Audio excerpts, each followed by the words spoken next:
Hello students, how are you? I hope you all are good and ready for study बच्चे। तो आज हमारा chapter है which one, games and development से relate करता हुआ। गेम्स और डेवलपमेंट क्या होते हैं बच्चे? गेम्स मीन्स होता है खेल और डेवलपमेंट होता है ग्रोथ, विकास। ओके, सो अपना किस तरह से गेम्स के थ्रू डेवलपमेंट होती है तो इस चैप्टर के थ्रू हम समझेंगे। तो फर्स्ट वर्ड है गेज। गेज मीन्स होता है स्केल, मेजर करना, मापना, तो गेज।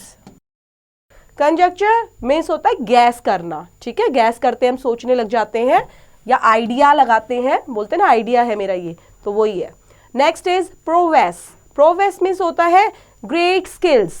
ठीक है, अच्छी स्किल्स होना, तो उसको बोलते हैं प्रोवेस। टैक्टिक मीन्स मेथड, किस मेथड से, किस वे से आप काम कर रहे हो, चीजों को टैकल कर रहे हो, it's called tactic. Amateur means होता है बच्चे आप किसी भी एक्टिविटी में पार्टिसिपेट करते हो या गेम खेलते हो अपने एंजॉयमेंट के लिए, तो उसको बोलते हैं एमेच्योर। सो लेट्स बिगिन बच्चों। The first thing ever a baby does after he has learned how to move his hands and feet is to play. When he moves them, he is the happiest soul on earth. And amazingly, you can often find him playing all by himself. As he grows a little, he likes to do only 3 things: suck milk, sleep, and play. In fact, he likes to play when he is not hungry or sleeping. This spirit continues to grow as he grows. Childhood is the best time to play, and it is at this stage that he learns to play new games and learn their rules. Playing is not an activity alone. It is much more than that. While a child plays, his body begins to build, his muscles and bones begin stronger. Then he is able to handle difficult situations through strength, agility, and flexibility. At the same time, playing also by the rules, sympathy, and fair play. A combination of these physical and mental qualities helps a person to become mature and competent in his life. There is no other activity in human life that is more vitalizing and exciting than playing. It remains the most favorite activity for entertainment. This is the reason that our sportsmen fall in the category of great entertainers and are termed heroes, winning a large number of followers. So students, chapter में क्या बताया गया है, क्या discuss किया गया है? First of all कि फर्स्ट थिंग जो बेबी करता है वो क्या करता है, वो अपने मूव करता है अपने हैंड्स को, फेट्स को, और उसके बाद वो खेलना सीखता है। यही तो करता है ना, जब बेबी बॉर्न होता है धीरे धीरे उसकी एक्टिविटी स्टार्ट होती है, तो वो क्या करता है अपने हैंड्स को, फीट को मूव करता है और धीरे धीरे वो खेलना स्टार्ट करने लग जाता है, उसको प्ले में अच्छा लगने लग जाता है। देन वो मूव करने लग जाता है, तो जैसे जैसे करता है तो उसकी जो सोल है बच्चे, है ना, वो हैप्पी फील करती है। He is the happiest soul on earth.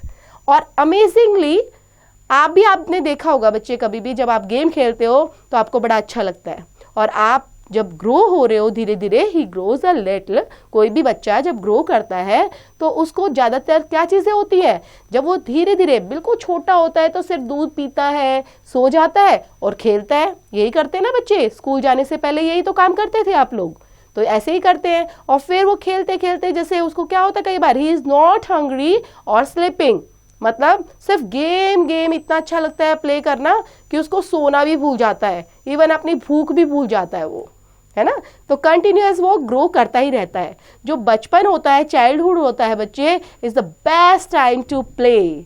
और यहाँ पर अलग अलग स्टेजेस में हम गेम को, न्यू गेम्स को फॉर्म करते हुए उनसे नए नए रूल्स के थ्रू चीज़ों को लर्न करते हैं। और जो प्लेइंग है बच्चे, वो एक्टिविटी ऐसी है जो आप अकेले भी कर सकते हो और ग्रुप में भी खेल सकते हो और अपने किसी फ्रेंड्स के साथ भी खेल सकते हो। जब आप कोई बच्चा, ठीक है, कोई भी बच्चा या आप खेलते हो या कोई और खेलता है तो उसकी बॉडी बिल्ड करना शुरू करती है, क्योंकि उसकी मसल्स होती हैं, बोन्स होती हैं, अगर वो गेम खेलते हैं तो स्ट्रॉन्गर बनती है बच्चे, है ना। ताकि वो क्या करता है, able to handle difficult situation through the strength उसके अंदर होगी, देन फ्लेक्सिबिलिटी उनके अंदर होगी, एजिलिटी होगी, तो वो क्या अपने आप को फिट समझेगा या स्ट्रॉन्ग समझेगा ऐसी सिचुएशंस के थ्रू। सो ऐसे टाइम पर at the same time playing also cultivates in him several mental qualities as tolerance, team work करते हैं, honesty, evidence by the rules, sympathy and fair play. Combinations जो फिजिकल्स और mental qualities का बच्चे जो combination है वो हेल्प करता है पर्सन को ज़्यादा मैच्योर और कॉम्पिटेंट करने में उसकी लाइफ में। There is no other activity, अगर हम बात की जाए तो बहुत सारी एक्टिविटीज़ हैं, लेकिन गेम जैसी, प्ले जैसी कोई एक्टिविटी नहीं है, क्योंकि वो हमें एक्साइटेड रखती है हर टाइम, ठीक है। और गेम देखने में अच्छा भी लगता है, कि गेम हमें देखने में भी अच्छा लगता है, इवन गेम प्ले करने में भी हम एक्साइटमेंट फील करते हैं। So most favourite activity entertainment के लिए playing. Okay, so this is the reason कि हमारे जो स्पोर्ट्समैन हैं वो किस कैटेगराइज में आते हैं, कौन सी कैटेगरी में काउंट किए जाते हैं, ग्रेट एंटरटेनर्स और टर्म्ड हीरोज की फॉर्म में, क्योंकि वो गेम खेलते हैं और अब इससे क्या होता है बहुत सारे लोग उनके फॉलोअर भी बन जाते हैं, उनको अच्छा लगता है जो गेम जीतते चला जाता है। आप क्रिकेट देखते हो, फुटबॉल, हॉकी, कोई भी गेम खेलते हो या देखते हो, वॉच करते हो, तो जो प्लेयर सबसे बेस्ट खेलता है तो आप देखकर उसको फॉलो भी करने लग जाते हो। तो यही क्या है कि गेम आपको क्या कर रहा है, एंटरटेन कर रहा है, साथ में आपको मोटिवेट भी करता है।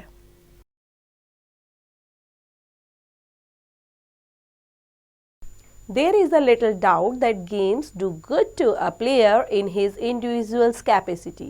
It also does good to society and nation as a whole. If you look at the medal tales of the international events, you will find that the countries that win more medals are also more developed. This gaze can never fail. Let us take the example of Germany. Prior to the Second World War, in 1936 Olympic Games, it captured the largest number of medals in different sports events. It was the same Germany that showed its brute force in bringing the world to its knees in the years following it, after it was severely battled in the war. Its medals tally in games also went down drastically, and just make a conjecture which country played the most crucial role to defeat Germany. It was none other than America, the same country which was just second in the medal tally. If you look at the medal tally in the just concluded international events, you will find the developed nations winning the most medals. This proves that sports is not a mere means of entertainment, it also lays the foundation to build the nation. So students, यहाँ पर ये चीज़ें explain की गई हैं कि there is a little doubt that game जो है वो प्लेयर्स के लिए बहुत गुड होते हैं और इंडिविजुअली हमारी कैपेसिटी को भी डेवलप करते हैं। जो भी प्लेयर होता है उनकी इंडिविजुअली कैपेसिटी होती है ना बच्चे, तो उसको कहीं ना कहीं गुड बनाते हैं गेम्स, और साथ में क्या करते हैं, जो सोसाइटी है, जो नेशन है, सबके लिए अच्छे होते हैं वो। अगर हम मेडल्स की बात करें तो इंटरनेशनल इवेंट्स भी ऑर्गेनाइज किए जाते हैं, गेम्स खेले जाते हैं जो नेशनली लेवल पर भी होते हैं, इंटरनेशनली लेवल पर भी होते हैं। जैसे आपने भी देखा होगा, आप स्कूल में भी खेलते हो, वहाँ पर भी अलग अलग तरीके के गेम्स होते हैं। कई बार आप खेल कर आते हो, जोनल में खेल के आते हो, तो आपको अचीवमेंट मिलती रहती है ना, मेडल्स मिलते रहते हैं, तो वो आपको मोटिवेट करते रहते हैं और कहीं ना कहीं आपकी स्ट्रेंथ में हेल्प भी करते हैं। और क्या चीज़ें मिलती हैं, जो कंट्रीज होती हैं बच्चे, वो भी क्योंकि कंट्री के बिहाफ पर जो हमारे प्लेयर्स होते हैं वो खेलने जाते हैं और मेडल्स को जीतते हैं और मोर डेवलप करते हैं अपनी कंट्री को। जो गेम्स कैन नेवर फेल, ठीक है, जो चीज़ें होती हैं कि हमें किस तरह से स्केल, जो स्केल मेजर होता रहता है वो कभी भी फेल नहीं होता, क्योंकि गेम हमेशा सिखाता ही रहता है। अगर हम एक एग्जाम्पल लेते हैं, यहाँ पर एक एग्जाम्पल समझाए गए बच्चे जो जर्मनी से रिलेट करता हुआ है, ठीक है। सेकेंड वर्ल्ड वॉर के अंदर 1936 में ओलंपिक गेम्स चलते थे, ओके, तो वहां पर largest number of medals different sports events के मिले। तो किसको मिले, ऑलमोस्ट वो ज्यादातर मिले, it was the same Germany, वो किसके पास थे बच्चे, जो जर्मनी था उसी को ज्यादातर मिले थे, ठीक है। और क्योंकि उसने बहुत अलग अलग पार्टिसिपेट किया, वर्ल्ड के बेस पर किया, ओके तो अलग अलग बेस पर अलग अलग ईयर्स में डिफरेंट ईयर्स के अंदर जर्मनी को बहुत सारे मेडल्स वॉन हुए थे। लेकिन इसके बाद ही धीरे धीरे ये वॉर जो है चली रही थी, सेकेंड वर्ल्ड वॉर का टाइम था, उस टाइम पे जो मेडल्स थे वो अब ड्रास्टिकली वेल डाउन होने लग गए। और गेम कौन अच्छा खेलने लग गया? अब गेम अमेरिका अच्छा खेलने लग गया। और it was none other than America, the same country which was just second in the medal tally. ठीक है, सेकेंड नंबर पर बात की जाए तो सबसे ज्यादा मेडल किसके आए? अमेरिका के लिए। अमेरिका को ज्यादा मेडल मिले। So medals tally is just concluded. International events के बेस पर you will find that development, जो डेवलप्ड नेशन, जो बच्चे पूरे विकसित देश होते हैं, डेवलप्ड नेशन होते हैं, विनिंग द मोस्ट मेडल उनको मिले। और ये प्रूव करता है जो स्पोर्ट्स है वो सिर्फ एंटरटेनमेंट के लिए ही नहीं है, it is not means of entertainment, बल्कि इवन वो किस चीज के लिए भी है? Lays the foundation to build the nation. In our country, playing has been part of the Indian tradition for much before other civilizations came into being. There were played different contestants and mainly wrestling, sword fighting, mace wieldings, chariot racings. Most of the Hindu gods and goddesses have been depicted holding weapons, the bow being the most popular one. Rama held a bow, Hanuman a mace, and Krishna a chakra. We hear of the ancient most sports when Raja Janak called a competition and the winner was to have the hand of his daughter Sita. The item to be performed was no easy one. It comprised lifting up a massive bow and shooting from it. Several kings and princes participated in the contest, but none could match and prowess and skill shown by Rama, who not only lifted the bow but also broke it into two while trying to thread it. So country के अंदर बच्चे बहुत सारे tradition के base पर बात की जाए, अगर इंडियन ट्रेडिशन, ओके, यहाँ पर इंडियन ट्रेडिशन को हाईलाइट किया गया है। क्या इंडियन ट्रेडिशन के बेस पर? कि आपने देखा होगा जो इंडिया है उसका ट्रेडिशन ही ऐसा है, ऐसी सिविलाइजेशन है हमारी बच्चे, ऐसी सभ्यता है। सिविलाइजेशन क्या होता है? सभ्यता। हमारी ऐसी सभ्यता है जिसमें हमने देखा है जो गेम है वो पहले से ही अलग अलग बेस पर खेले जाते हैं, जिसमें मेनली है रेसलिंग का यहाँ पर नाम लिया गया है, स्वॉर्ड फाइटिंग होती थी, ठीक है, तलवारों से खेलते थे, आपस में कुश्ती लड़ते थे, और चैरियट मतलब घोड़ों की, है ना, रेस लगती थी, मेज वेल्डिंग होती थी। बहुत सारे गेम यहाँ पर पहले से ही ट्रेडिशनली खेले जाते थे। जो हिंदूज है बच्चे, उनके गॉड गॉडेस के पास भी वो डिपिक्ट करते हैं जिन्होंने वेपन्स को होल्ड किया हुआ है, जिसके अंदर आप मेन किसको देख सकते हो? जो रामा है उनके पास क्या होता है? हेल्ड अ बो। हनुमान जी के पास मेस मीन्स होता है उनकी गदा, एंड कृष्णा के पास क्या है? चक्र। तो आप देख पा रहे हो यहाँ पर अलग अलग वे में उन्होंने वेपन्स को अपना होल्ड किया हुआ है।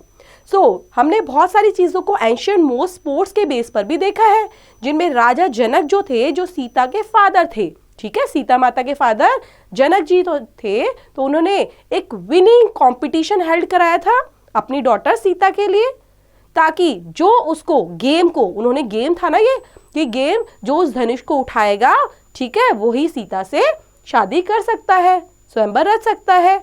तो यही क्या था? तो राजा ने वहां पर, राजा राम ने क्या किया था? धनुष को उठाया और इवन उसको 2 पार्ट्स में तोड़ भी दिया था, है ना, तभी राम सीता का विवाह हुआ था। The next major ancient sports event is mentioned in the Mahabharata when the Pandav and Kaurava princes showed their skills in different weapons after their training was complete.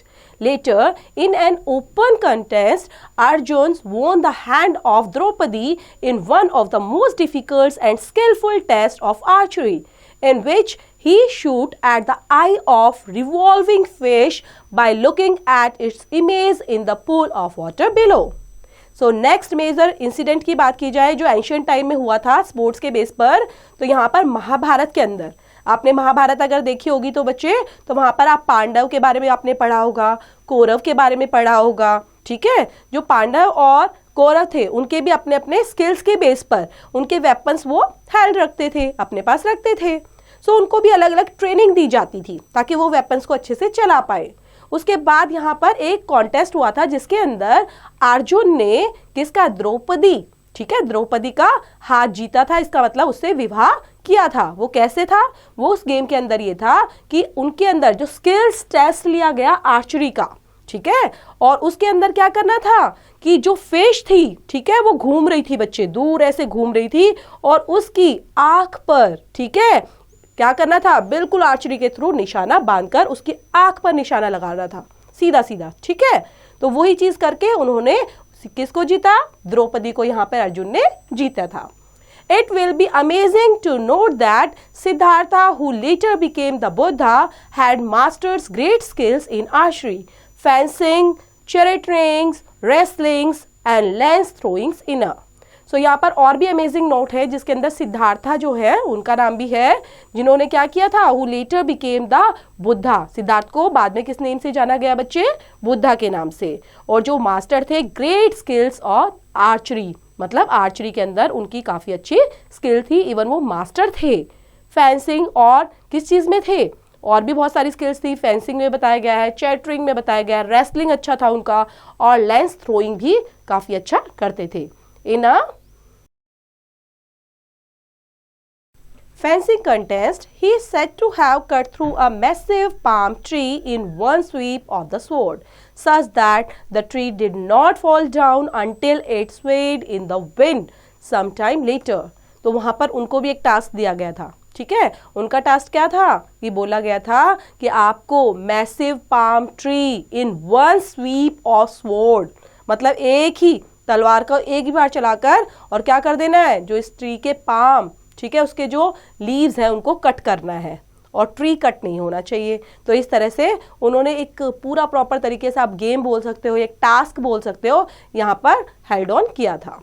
The traditions of the sports continued in the ancient period as there in evidence of chattering during the Harappan periods and the Vedic age. However, with the onset of the medieval periods in the 18th century, Muslim inventions started to take place in the waves after waves. These invaders were cruel barbarians who chose to destroy whatever came their way. They adopted looting, arson and plays as well as dishonoring women as the tactics to subdue peoples. Their only aim was to subjugate to minds of the native peoples through conversions and messiahs who did not agree to them. This put an end to the sporting events that were commonly held in different places. However, the tradition of games continued to a limited extent, especially in rural areas. Maharana Pratap was a great hunter and Shivaji a wrestler. So traditions of sports जो है वो continue रहा बच्चे, continued Asian period time में भी, ठीक है, जो प्राचीन टाइम था, प्राचीन काल था, उस टाइम पर भी वो कंटिन्यू बना रहा। And there is evidence of, किसके एविडेंस मिलते हैं यहाँ पे, चैटरिंग के, ठीक है, घुड़सवारी के, हड़प्पन टाइम पीरियड के, वैदिक एज के टाइम के यहाँ पर सबूत भी और एविडेंस मिलते हैं। जबकि यहाँ पर on set of the Midvale period time में भी 18th सेंचुरी के दौरान जो मुस्लिम्स थे उन्होंने भी invention started to take place in waves after waves. और उसके बाद जिसमें भी दीज इन्वेडर्स जो थे बच्चे वर क्रूअल बार्बियंस, जिन्होंने किया who choose to destroy whatever came their way, मतलब जो भी उनके रास्ते में कुछ भी आता रहता था वो उनको डिस्ट्रॉय करते रहे, ठीक है, खत्म करते चले गए ताकि वो जो एविडेंस है वो खत्म हो पाए। लेकिन उन्होंने कहीं ना फिर भी दे एडॉप्टेड किया लूटिंग को, arson and pillage as well as dishonouring women, बहुत सारी उन्होंने ऐसी चीजें की हैं यहाँ पर, लोगों को, महिलाओं को परेशान करना, लूटना, खसूटना, चीजों को खत्म कर देना, ठीक है, ये चीजें कंटिन्यू की थी क्योंकि यहाँ पर किसका टाइम पीरियड आ गया था, मुगलों का टाइम पीरियड आ गया था, है ना। तो काफी मुस्लिम्स जो थे, मुगल थे, उन्होंने यहाँ पर क्या कर लिया था, पूरा लूटपाट मचा के पूरी चीजों का एविडेंस को नष्ट करने की पूरी कोशिश की गई। So their only aim was to, यहाँ पर बहुत सारी चीजें हैं जो माइंड ऑफ नेटिव पीपल्स के अंदर है, जिसमें वो कन्वर्शन के थ्रू होती हैं, मैस केयर के थ्रू हैं, जो अग्री करते हैं हाँ ये चीजें प्राचीन काल से ही होती आ रही हैं। और जो स्पोर्ट्स है वो इवेंट्स भी शुरू से ही हेल्ड होते होते रहते हैं डिफरेंट प्लेसेस के अंदर। और जो ट्रेडिशन ऑफ गेम्स है वो कंटिन्यू चला है to a limited extent, specially वो रूरल एरियाज के अंदर भी शुरू से ही था, जिनमें सबसे इम्पोर्टेंट कौन है, महाराणा प्रताप आप बोल सकते हो, जो एक ग्रेट हंटर थे।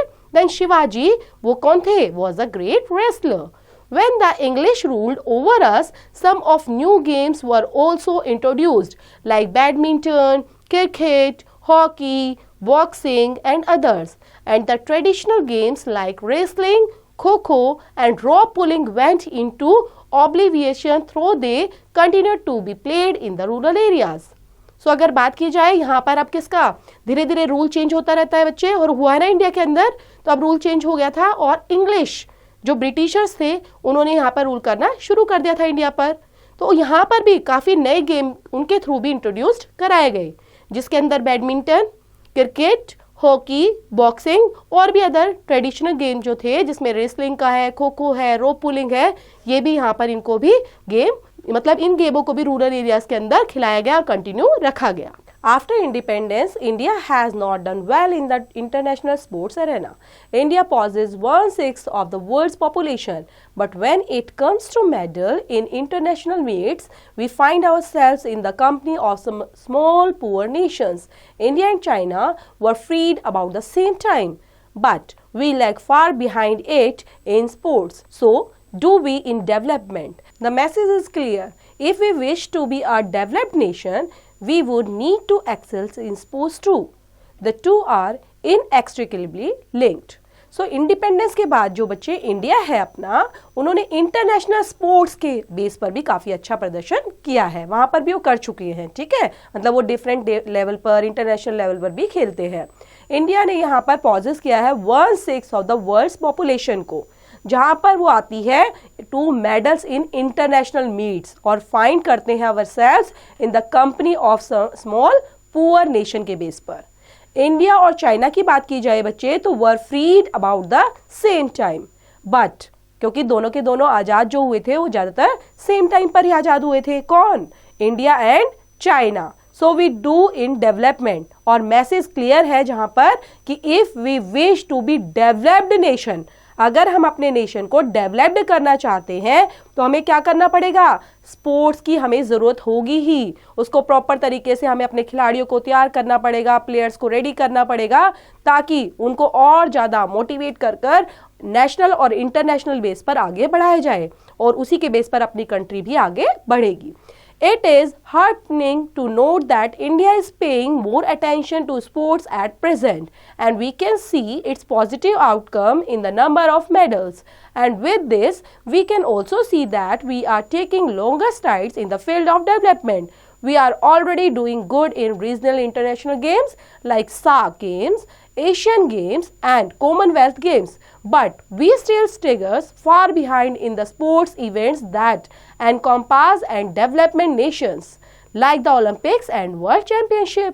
So, अगर हम बात करते हैं इंडियन के बेस पर कि हियरटिंग और टू नोट, अगर हम हार्टनिंग टू नोट, इंडिया जो है वो गेम कर रहा है, इज पेइंग मोर अटेंशन, ठीक है, स्पोर्ट्स पर और ज़्यादा ध्यान दे रहा है प्रेजेंट टाइम में, और हम क्या देख रहे हैं, पॉजिटिव आउटकम भी निकल कर आ रहा है उसका, हमारे मेडल्स बढ़ रहे हैं, नंबर ऑफ मेडल्स अब इंक्रीज हो रहे हैं।